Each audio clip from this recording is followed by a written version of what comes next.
Hi, my name's Kevin Harrison. I'm a transportation planner at the District Department of Transportation, or DDOT. This presentation will describe the proposals and background for the Columbia Heights Crosstown Bus Priority Project and tell you about how to provide feedback.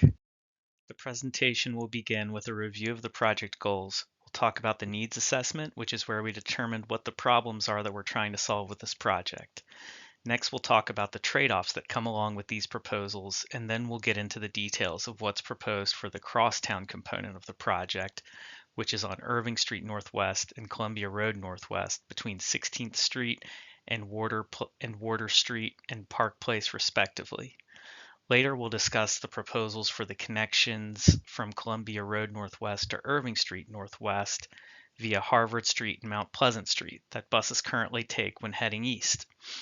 We'll talk through some of the proposed changes on 14th Street between Columbia Road and Monroe Street Northwest. Then lastly, we'll describe the next steps for this project and how to provide feedback and suggestions regarding these concepts. The first goal of this project is to reduce the travel time for people riding on buses through these corridors. The next is to not just improve travel time for bus riders, but also improve their experience walking to the bus stops and waiting for those buses. Move DC is the district's long-range transportation plan, and as we develop this project, we'll look for additional opportunities to advance the other goals of Move DC, including safety, mobility, and the creation of enjoyable spaces for residents of the district. Let's start with a summary of the needs assessment that DDOT performed last fall. To get more information on some of the problems that we've identified for this corridor, I recommend taking a look at the needs assessment presentation that's available on the project website. First, we'll start with some of the comments that we received from the community during the needs assessment and the issues that people identified that we should be focusing on as part of this project. The most common comment that we received expressed safety concerns about riding a bike or a scooter on these corridors, expressing that it feels crowded and chaotic. People shared frustration that there are no bike facilities and said it's challenging to make this connection across Columbia Heights. People also noted that illegal or double parking is contributing to congestion in some areas and unsafe weaving in others. In other words, in some of the congested areas of the corridor, double parking is exacerbating conditions, making it worse. And then in less congested areas, double parking is making it so that traffic has to weave between the lanes just to get through the corridor. So sometimes that weaving is intentional and reflective of aggressive driving, and sometimes it's required for any driver due to the double parked vehicles. A related issue is that severe congestion impacts buses and emergency vehicles like ambulances. That obviously affects the people using the buses and ambulances most directly, but it also has spillover effects for people walking, people biking, people using modes other than driving, because the ambulances can be very loud or the frustrated drivers are honking, and it can create an unpleasant environment to be in, whether you're home or walking down the street. Lastly, many people noted the narrow sidewalks and the lack of street trees. Throughout the corridor, most places do have trees, but in some cases they're underdeveloped and haven't been able to grow due to small tree pits or heavy foot traffic compacting the soil. However, on the 700 block of Columbia Road, there is no room on the sidewalk for tree pits. So this is one location where it's not just that the trees are undeveloped, it's just that they aren't there. The key findings of the needs assessment that we shared with the community last fall focused on the data about what's happening with transportation in this area. One of the key problems we identified is that buses are indeed very slow, especially west of 11th Street Northwest. You can see in these graphics on the right that where those lines are darkest, buses' average speed is under 4 miles per hour at that time of day. These crosstown corridors also cross two streets on DDOT's high injury network, 14th Street Northwest and Georgia Avenue Northwest, and those are the intersections where there is the highest crash rate for the crosstown routes. And then lastly, we observed what many community members shared with us, that the sidewalks can feel very narrow and crowded. One good example of that is Irving Street Northwest between 16th Street and Mount Pleasant Street, where there's a very high volume of pedestrians going to and from the metro on the very narrow sidewalks, about 5 or 6 feet wide, without any buffer area for streetlights and signs. With that, we'll get into some of the details of the different concepts that we are proposing for this project. And I want to note importantly that this is a big project that covers more than 2 miles of roadway. There's a lot of details. We're going to try to get into as many of them in this presentation as possible, but you can learn more on the project website, and feel free to reach out to DDOT with any questions you might have or anything you're unclear about. Going through this concept, we'll start with the crosstown elements of the project, specifically Irving Street Northwest and Columbia Road Northwest. Then we'll move on to the connection that buses make from Columbia Road to Irving Street Northwest when they're heading east on the approach to this corridor. And then lastly, we'll talk about improvements proposed on 14th Street Northwest. There are a lot of things that might be great to have on the crosstown routes to improve traffic congestion with an additional travel lane, reduce delay for buses with a bus lane, provide parking all the time on both sides of the street, have street trees to provide shade, and a protected bike lane to safely bike or ride a scooter through the corridor. However, the existing roadway is only 30 feet wide, and the whole public right-of-way that's currently used for transportation is roughly 50 feet wide. It's narrower in many places, and to fit all of these different roadway functions would not be possible with that existing space. And I don't think anybody wants to widen this road even further, encroaching even closer to people's houses and other properties. We just have to work with the space we have.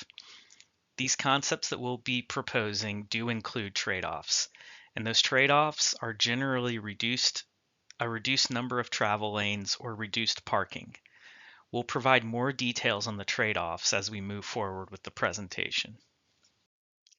For the most part, Columbia Road and Irving Street Northwest are 30 feet wide with 3 10-foot lanes, full-time parking on the left, a center travel lane, and daytime restricted parking on the right.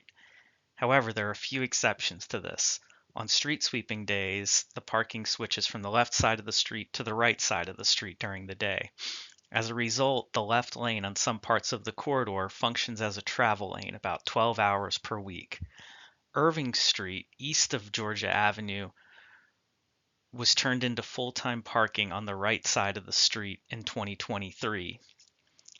Around 2012, Columbia Road west of 14th Street became PM restricted on the right instead of daytime restricted. And then another deviation from the typical section is Irving Street west of 14th Street, which was redesigned in 2007 with variable width and limited parking. There's full-time parking between 16th Street and Hyatt Place, but otherwise there's no parking on that stretch of Irving Street. DDOT's approach to developing these concepts is to provide bus lanes so that buses and emergency vehicles can bypass congestion. We move bus stops to the far side of intersections. That's the side after the traffic light, to reduce bus travel time and help them keep up with the signal progression, helping the bus catch every green light possible as it goes down the corridor. In some cases, we move the bus stop to locations with wider sidewalks to provide a more comfortable experience for people waiting for the bus and create room for bus stop amenities. Something you'll see proposed in some of the concepts are bus bulb outs, which reduce delay by eliminating the need for buses to re-enter traffic. Sometimes the design of the roadway makes bulb outs essential, and they can provide additional space for benches, shelters, and street trees, and other things that make for a more pleasant experience for bus riders. Lastly, we're proposing to provide loading space so there's an alternative to double parking. That will mean converting 1 or 2 parking spaces at many of the intersections into loading space for deliveries of mail or packages or other things that have to be delivered on the corridor. This slide shows 3 possible cross sections that outline how we might use the 30-foot roadway to accommodate the many needs that have been identified. After this, we'll go through the 3 scenarios, which propose 3 ways that these sections could be deployed throughout the corridor. Section 1 has curbside bus lanes active during the day from 7 a.m. to 7 p.m. Full-time parking would be on the left side of the street, and the parking lane would be 8 feet wide. This would convert the left lane from a parking and travel lane to a full-time parking lane. Section 2 has offset bus lanes, meaning that there is parking between the bus lane and the sidewalk. The intention of this design is to reduce bus lane violations so that if people need to park at the curbside, they won't be blocking the bus lane. Under this scenario, the right side of the street would be full-time parking, the left side of the street would be a full-time travel lane, and the center lane would be a full-time bus lane. Lastly, Section 3, what we're referring to as traffic calming, would provide full-time parking on both sides of the street to inhibit reckless driving by making weaving between lanes nearly impossible. Sections 1 and 2 make lane changing illegal by providing only one travel lane, while Section 3 would make weaving between lanes impossible because there would be cars parked in both curbside lanes. The scenarios that we'll be looking at use different tools to make changes to the roadway design. I want to take a moment to explain what they are since they might not be familiar to some people. First, we propose bus bulb outs, which are areas where the sidewalk is wider and enable a bus to reach the curb without leaving the travel lane. Bulb outs can also create more space for bus shelters, benches, and street trees. Another tool that we're proposing is extended parking setbacks. DC already prohibits parking within 25 feet of a crosswalk. These concepts would extend that no parking area by about 25 feet to make room for trucks that are delivering mail, packages, or performing other activities that generate demand for short-term loading. Then lastly are what we call in-street tree pits. On the 700 block of Columbia Road, there is no room for street trees because the sidewalks are so narrow. This design would add tree boxes in the parking lane. You may have seen this on Warder Street or Park Place in the Parkview neighborhood, very near the project corridors. Now let's get into the scenarios. The first scenario is built around Section 1 with a full curbside bus lane for the full length of the corridor. In this scenario, the right lane would be a bus lane during the day instead of a travel lane. The bus lane hours would nearly align with the current daytime parking restrictions, but would extend it by 30 minutes to be from 7 a.m. to 7 p.m. so that it's easier for all roadway users to understand and consistent with other bus lanes in the district.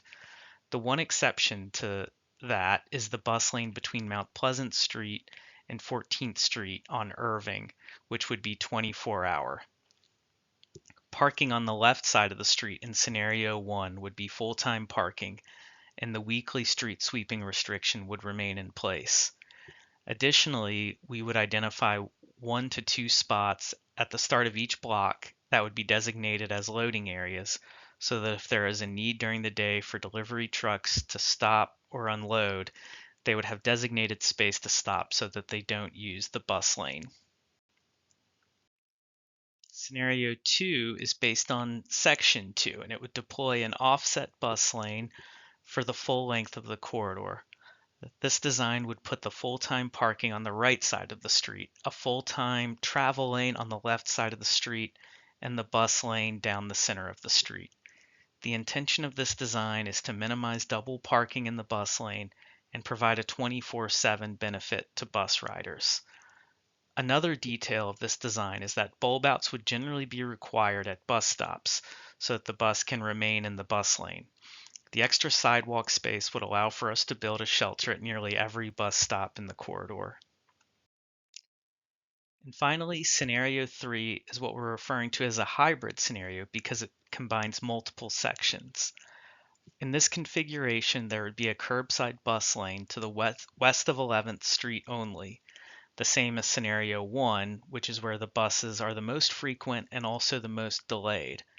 To the east of 11th Street, we would use the traffic calming, section number 3, which we discussed a few slides ago. Parking would be full-time on the left and right side of the street. This traffic calming section is already in place on Irving Street, east of Georgia Avenue, and this scenario proposes implementing it east of 11th Street on Columbia Road and on Irving Street Northwest. One important thing to note with this scenario is that further analysis would be needed to accurately predict the impact on buses of going from 1 to 2 travel lanes. Columbia Road Northwest carries about 50% more traffic than Irving Street, so this may have a more severe impact on buses through the corridor. One thing that this scenario highlights is that the three different sections can be deployed differently throughout the corridor. There is some flexibility in how that's done. There would be a number of bus stop changes as part of these different scenarios. WMATA's Better Bus Network redesign already removed the bus stops at Sherman Avenue and Park Place Northwest, so the spacing between stops is generally good, and there is no proposal to reduce the number of bus stops as part of this project. One change DDOT would like to make is to move stops to the far side of the intersection if it allows buses to keep up with the signal progression and if it increases the amount of space available for bus stop amenities like shelters and benches. Scenario 1 moves the bus stops on Columbia Road Northwest to the far side of the intersection with 13th Street, 11th Street, and Georgia Avenue Northwest. There are three locations where we think we would be able to add bus shelters to bus stops under this scenario.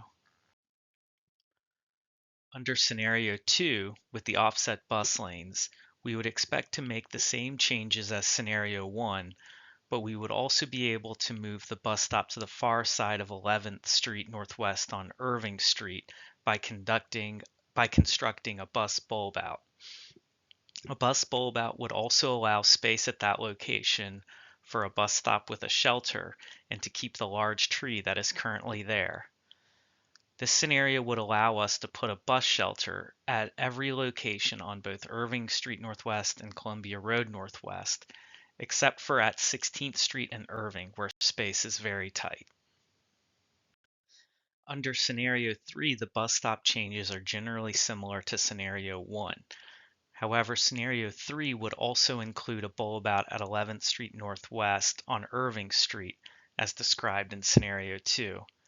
It's important to note that final design will be necessary to determine exactly where shelters can fit and where bus bulb outs can be constructed. The feasibility of the bus bulb out at 11th and Irving in particular needs to be studied further. At this point in the project, there has only been a high-level analysis of the traffic impacts of the project.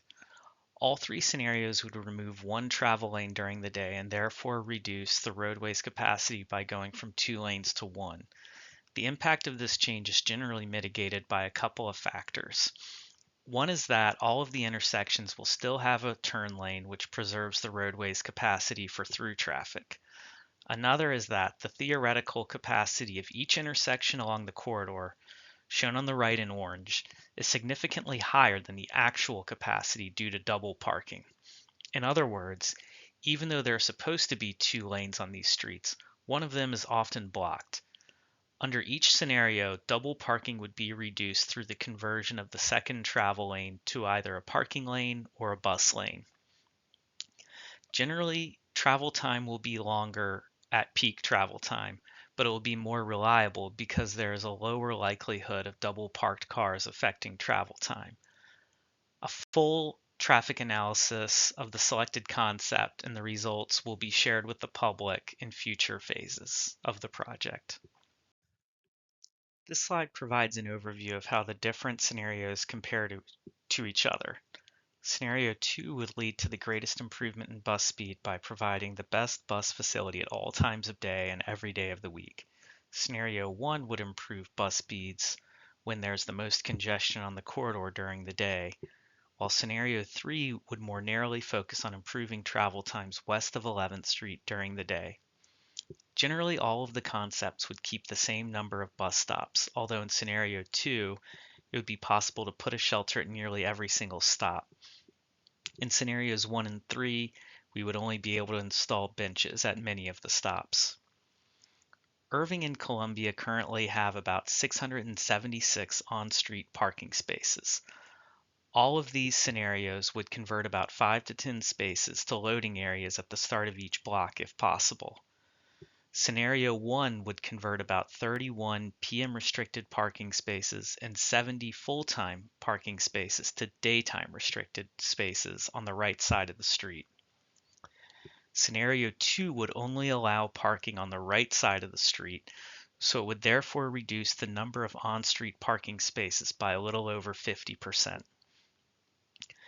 Scenario 3 would convert nearly 200 daytime restricted parking spaces east of 11th Street to full-time. West of 11th Street, it would have the same effect on parking as Scenario 1. All of these concepts would have the same impact on vehicle travel time. Currently, there is a wide range of travel times for those passing through this corridor. If it's not very busy, you can be through in 5 minutes, but when it's very congested, it can take 20 minutes or more. Under all of these scenarios, there will be many times when it will still only take 5 minutes, but during some of those peak travel times, it might take a few extra minutes to get through the corridor. As noted before, a more detailed traffic analysis will be completed in future phases of this project. Lastly, let's compare the safety impacts of the project. All of these concepts improve safety in the corridor by shortening crosswalks. Such shortening of crosswalks is made possible by converting 1 or 2 travel lanes to full-time parking lanes. Such a change also makes it so that it is unnecessary to weave between travel lanes as you travel through the corridor. Scenario 3 goes a step farther by putting parking in the third lane such that weaving is not only prohibited, but is also obstructed by parked cars so that it's impossible to do. That's it for the crosstown scenarios. Now we'll share more information about what's proposed for the connection made by buses from Columbia Road Northwest to Irving Street Northwest.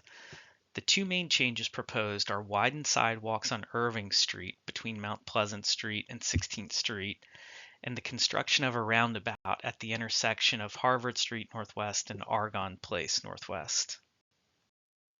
As previously noted, the sidewalk on Irving Street between 16th and Mount Pleasant is very narrow at about 5 feet wide.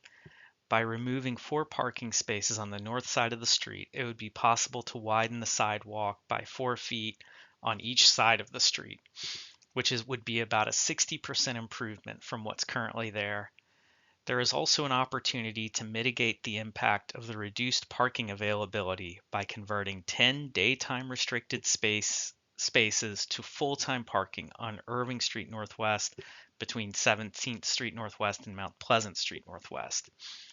The current parking regulation there is an outdated regulation from when Irving Street had 2 travel lanes during the day on this section, but since the bike lane was installed, it's no longer in use. The other component of this connection that's proposed is a roundabout at the intersection of Argonne and Harvard on the west side of Rabout Park.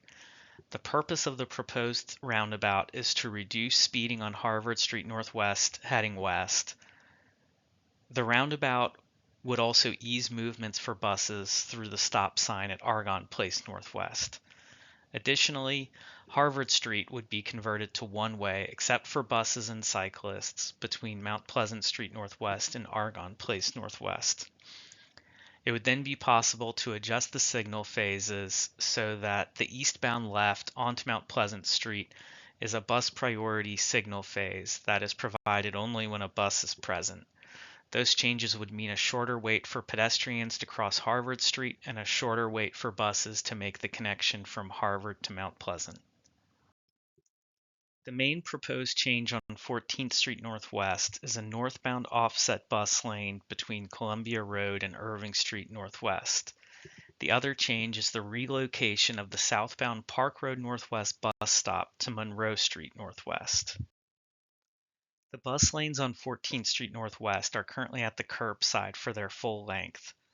This project has identified an opportunity to move the northbound bus lane to an offset position between Columbia Road and Irving Street Northwest. That would mean instead of having a 9-foot painted median on this block of 14th Street Northwest, there would be a 9-foot parking lane between the bus lane and the sidewalk.